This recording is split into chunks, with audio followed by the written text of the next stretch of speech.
에베소서 3장 16에서 19절의 말씀을 가지고 이것이 우리의 기도의 제목이다 라는 제목으로 하나님의 음성을 듣겠습니다. 여러분은 여러분의 기도의 제목이 무엇입니까? 또 교회를 위한 기도의 제목이 무엇입니까? 또 구역 식구들을 위한 기도의 제목이 무엇입니까? 기도의 제목을 보면 그 사람의 신앙의 수준과 인격과 성품을 우리가 알 수가 있습니다. 그리고 또 기도는 우리 크리스찬에게 굉장히 중요합니다.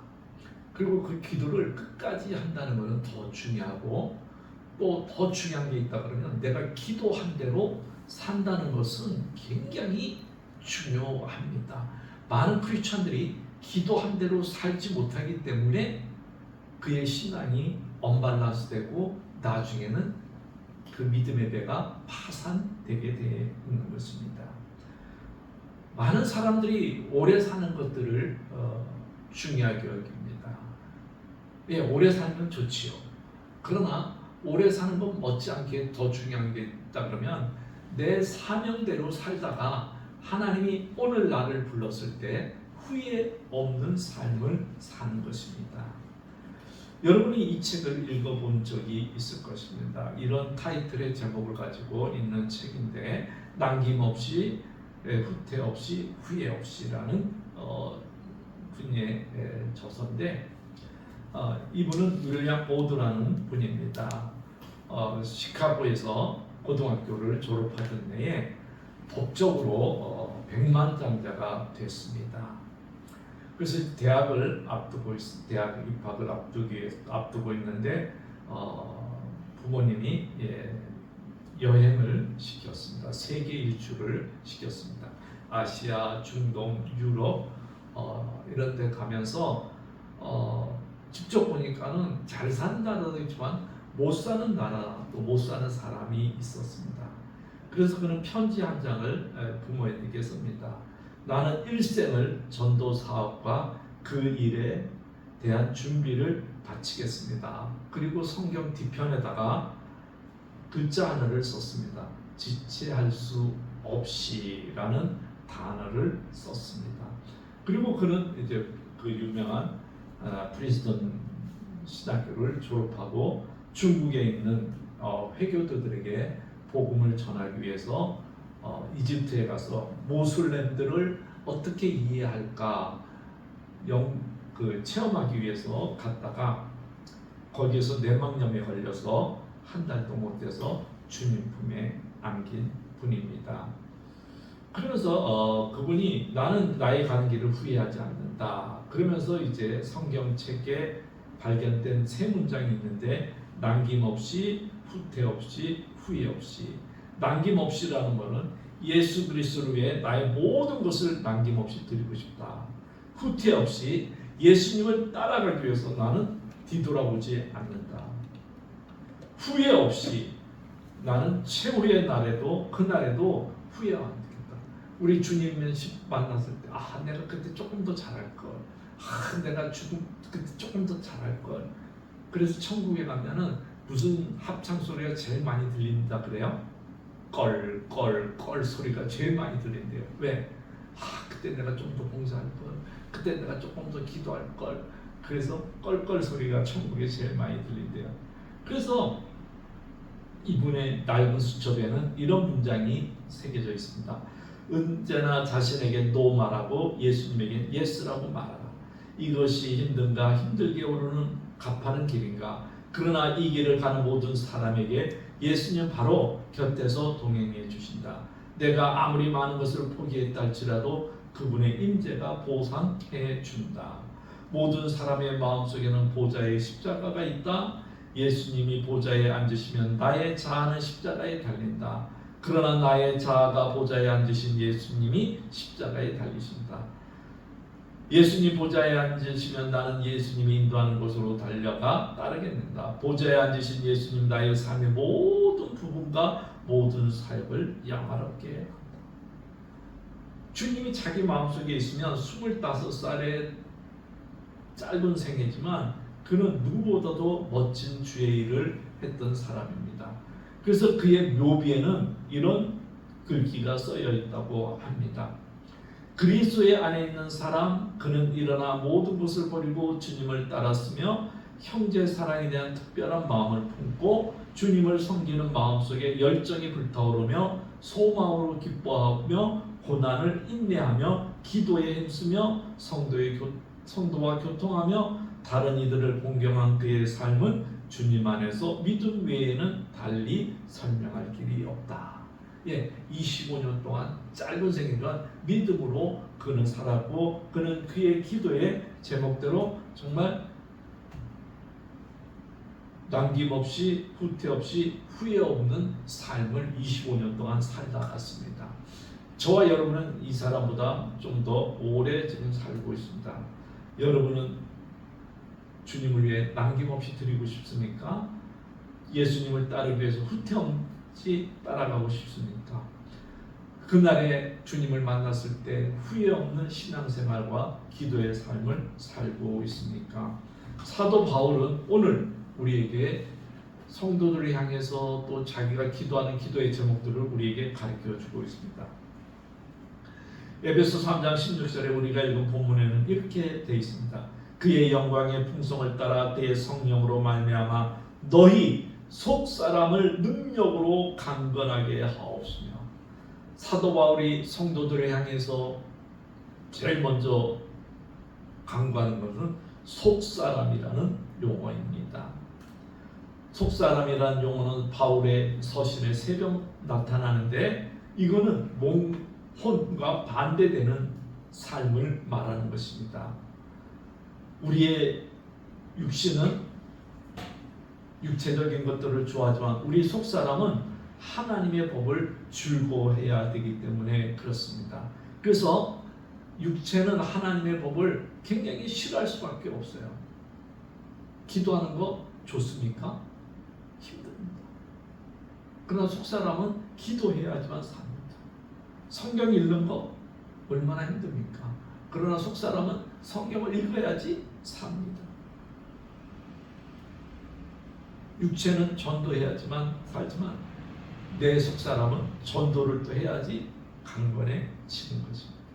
사도 바울은 속사람의 능력이 강건하게, 이 속사람이 건강해야 됩니다. 여러분 신체가 아무리 건강해도 병원에 가서 내 속이 아프면 그 육체는 뭐예요? 곧 무너지는 거예요. 내가 아무리 헬스를 하고 막 이렇게 해도 내 속이 무너지면 무너지게 돼요. 저는 병원에 한번 신방 간 적이 있었는데 우리 성도님들을 위해서 기도해주고, 근데 옆에 있는 건강한 분이 제가 이제 목사라는 걸 알고 저를 위해서도 기도 좀 해주세요. 그러면서 이제 기도를 해드렸어요. 근데 그분이 하는 말이, 자기는 이날 때까지 감기 걸려본 적이 없대. 아파본 적이 없대. 근데 어느 날 우연히 몸이 좀 이상해서 병원에 가서 검사했더니 이제 암이 생겼다. 그렇게 건강한 그 육신이 속에 작은 바이러스에 의해서 점점 무너져. 여러분 이거 굉장히 중요합니다. 그러나 아무리 안티에이징을 하고 여기에 뭐 보톡스를 맞고 뭘 해도 이거는 세월이 가면 피할 방법이 없어. 피할 방법이 없어. 근데 우리 속사람은 세월이 피해 가게 돼 있습니다. 그래서 사도 바울이 말했잖아요. 겉사람은 후패하나 우리 속은 날로 새롭다. 그렇기 때문에 저와 여러분이 70년, 80년의 삶도 중요하지만 그 이후에 영원한 삶을 살기 위해서는 내 속사람이 얼마나 건강한가, 얼마나 더 주님을 위해서 살아가고 있는가, 이게 굉장히 중요한 것입니다. 겉에만 신경 쓰다가 속이 문드러지면 안 됩니다. 저와 여러분은 외모도 신경 쓰고 겉사람도 신경 쓰고 더 신경돼야 될 것은 속사람이 중요한 거죠. 그래서 내 영혼이 얼마나 순결한가, 내가 얼마나 주님의 인격을 닮는가, 이게 굉장히 중요한 거예요. 그래서 우리는 낮에처럼 밤의 달처럼 그렇게 찬송 부르면서 바오로처럼 베드로처럼 그렇게 살 수 없을까? 이분들의 삶이 육체적인 삶이 아닙니다. 왜? 속사람이 강건했다는 거예요. 속사람이 강건하니까 그와 같은 신앙이 있고 오늘 우리들이 바오로처럼 베드로처럼 그렇게 살 수 없을까? 찬양을 부르게 있는 겁니다. 그래서 사도 바울은 속사람의 강건을 위해서 기도했던 것입니다. 여러분의 기도 제목 중에 여러분의 자신의 속사람과 또 옆에 있는 성도들에게 하나님, 이 집사님, 이 권사님 속사람이 강건하게 해주세요.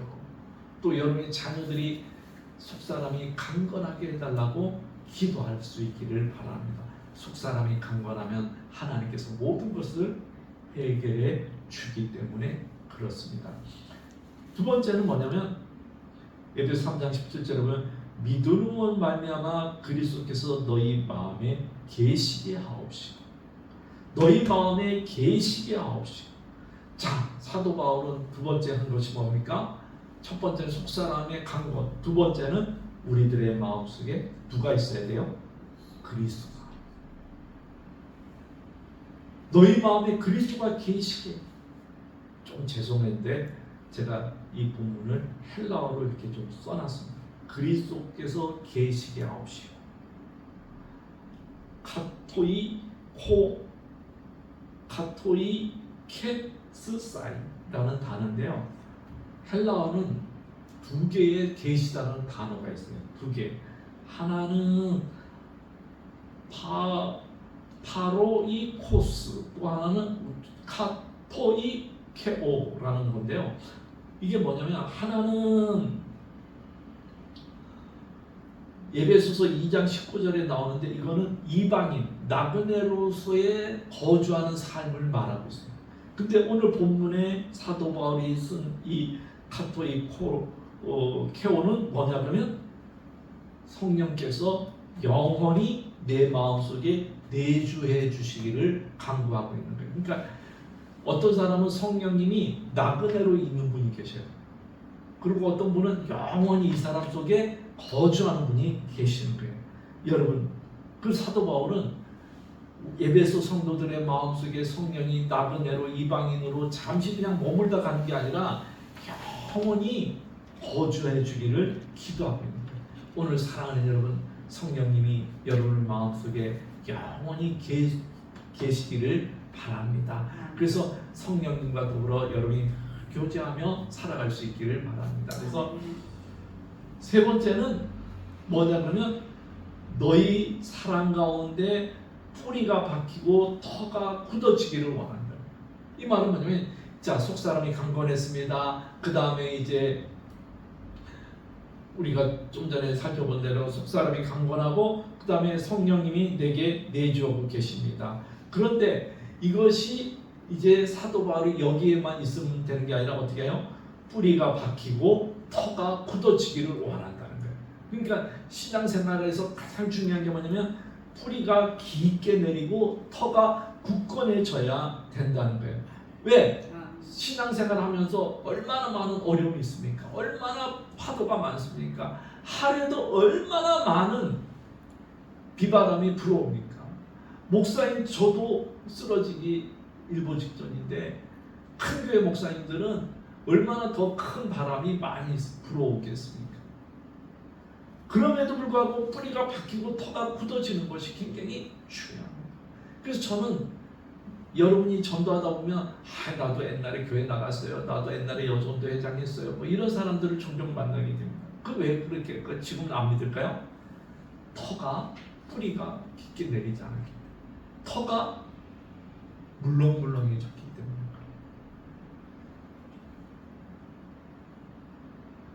저는 90살 먹은 권사님 세 분이 한 교회에서 특송 부르는 것을 본 적이 있습니다. 그분들이 부른 찬송이 뭔지 아세요?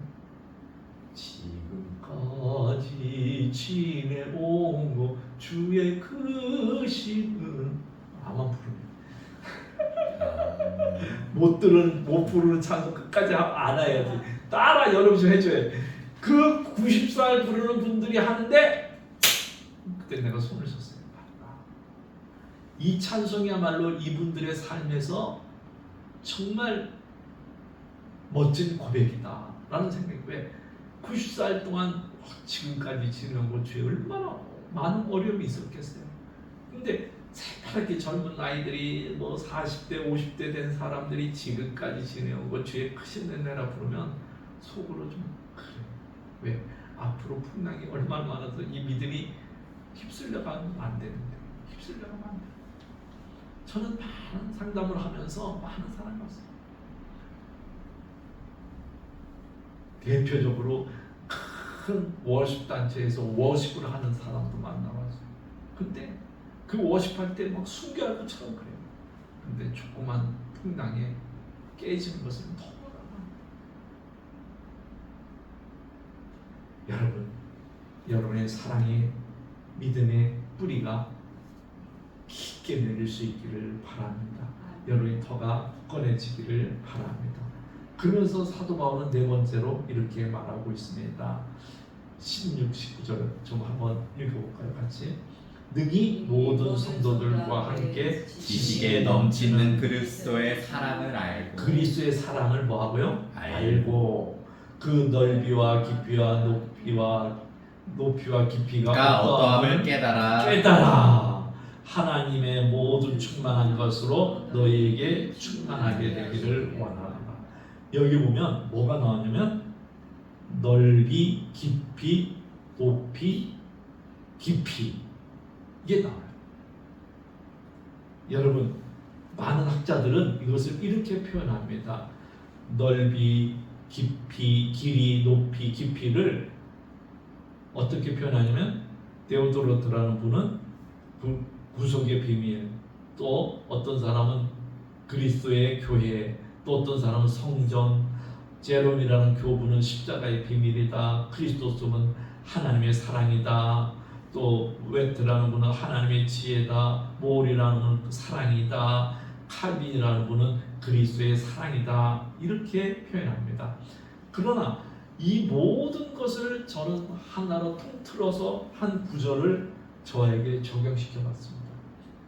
그건 바로 시편 40편 2절. 같이 한번 읽을까요? 나를 기가 막힌 긴 웅덩이와 수렁에서 끌어올리시고. 죄악의 수렁에서, 또 인생의 기가 막힐 수렁에서 하나님의 그 큰 사랑이 나를 끄집어 내 주셨다는 것입니다. 여러분, 하나님의 사랑이 저와 여러분을 죄악에서 끄집어내고 또 앞으로 인생의 깊은 수렁에서 반드시 끌어올려 줄 믿습니다. 그렇기 때문에 여러분, 이 사랑이 성도들에게 충만하고 저와 여러분의 사랑이 충만할 수 있기를 바랍니다. 이것은 근데 어떻게 해야 됩니까? 바로 뭐야? 깨달아야만 돼요. 깨달아야 돼요. 깨달아. 부모의 사랑도 여자분들은 엄마의 사랑을 언제 깨달아요? 맞아요. 그 전까지는 절대로 못 깨달아. 알아. 엄마가 나를 사랑하는 거 알아. 근데 언제 깨달아요? 내가 애기 놀 때만이 깨달아. 여러분이 하나님의 사랑을 언제 깨닫느냐? 나를 기가 막힌 웅덩이와 수렁에서 끄집어내서 그때 저는 깨달았어요. 내가 내 인생으로 일어날 수 없구나. 하나님께 이렇게 줘. 나를 이 수렁에서 내가 헤어날 수 없구나. 끄집어낼 때 그 그리스도의 사랑이 저와 여러분에게 차고 넘치기를 바랍니다. 그러면서 로마서에 있는 이 말씀 여러분 좀 외울 수 있기를 바랍니다. 한번 같이 읽어보겠습니다. 깊도다 하나님의 지혜와 지식에 부요하며 그의 판단은 측량치 못할 것이며 그의 길은 찾지 못할 것이로다. 누가 주의 마음을 알았느뇨? 누가 주의 모사가 되었느뇨? 누가 주께서 먼저 들여서 갚으심을 받겠느뇨? 이는 만물이 주에게서 나오고 주로 말미암고 주께로 돌아갑니다. 영광이 그에게 세세 있으리로다. 아멘. 여러분, 하나님의 지혜와 지식과 부유함은 측량할 길이 없습니다. 여러분의 인생에서 앞으로도 웅덩이와 수렁에서 끌어내 그리스도의 사랑을 체험하고 깨달을 수 있기를 바랍니다. 그래서 송명희 시인은 이렇게 고백했습니다. 그 사랑을 말할 수 없어 그 풍부한 표현 못해서 내 마음의 비밀이 되었다고 말합니다. 이 비밀의 이름이 누군지 아십니까? 바로 예수 그리스도입니다. 여러분의 마음속에 예수 그리스도가 계시기를 바랍니다. 아멘. 그 예수 그리스도로 말미암아 여러분의 속사람이 강건해지고 그 예수 그리스도 여러분 마음에 계심으로 여러분의 신앙과 모든 것이 뿌리가 든든하게 내려주기를 바랍니다. 그리고 이 사랑을 깨달아 체험할 수 있기를 바랍니다. 할렐루야.